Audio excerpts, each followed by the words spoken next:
Budget স্বল্পতার কারণে আমরা হয়তোবা আমাদের লুক নিয়ে অনেক বেশি এক্সপেরিমেন্টও করতে পারি না, বাট আমরা চেষ্টা করি আমাদের দর্শককে নতুন কিছু দেখানোর। হাই দেবাশিস দাদা।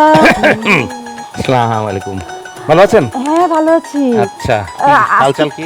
আজকে কি কেউ আসবে নাকি? কেন আসলে কি করবেন? না মানে এই যে আপনাকে বলেছিলাম না আমার অনেক প্রতিভা, আমি ওনাকে দেখাবো।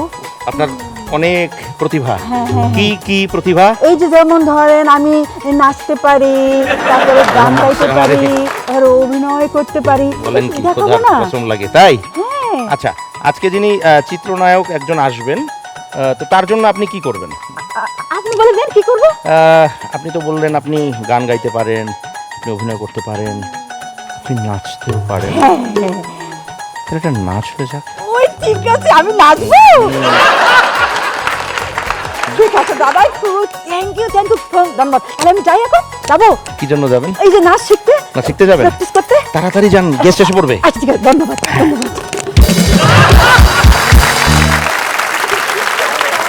হ্যালো, হ্যাঁ গেস্ট চলে আসছে।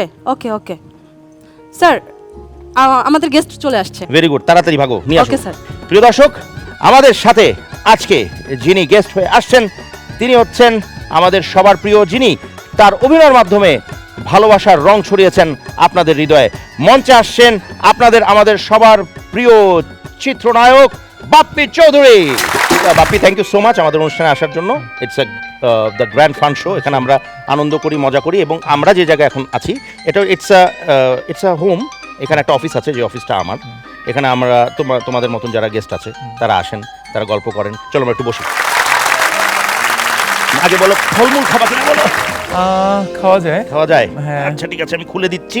তার আগে বলো যে তুমি কেমন আছো বলো। এই ভালো। সব ঠিকঠাক? হ্যাঁ ঠিকঠাক। আচ্ছা, কেমন লাগছে আমাদের এই পরিবেশে এসে? আমার নতুন অফিস।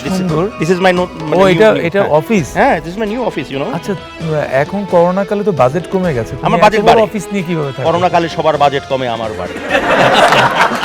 আচ্ছা, এখন ঘটনা হচ্ছে যে আজকে believe me it's a pleasure যে আমার ভাই আমার কাছে এসছে।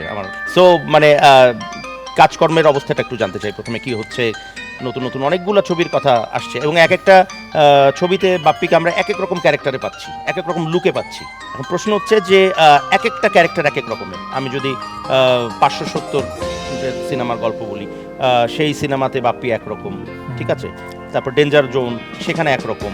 শ্বশুরবাড়ি জিন্দাবাদ 2, সেখানে আরেক রকম। তারপরে ঢাকা 2040, সেখানে আরেক রকম। এত রকম কেন? এত রকম কিভাবে বাপ্পি সামলায়?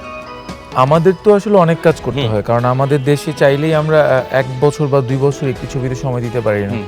তো আরেকটা জিনিস হচ্ছে আমাদের বাজেট স্বল্পতার কারণে আমরা হয়তোবা আমাদের লুক নিয়ে অনেক বেশি এক্সপেরিমেন্টও করতে পারি না, বাট আমরা চেষ্টা করি আমাদের দর্শককে নতুন কিছু দেখানোর।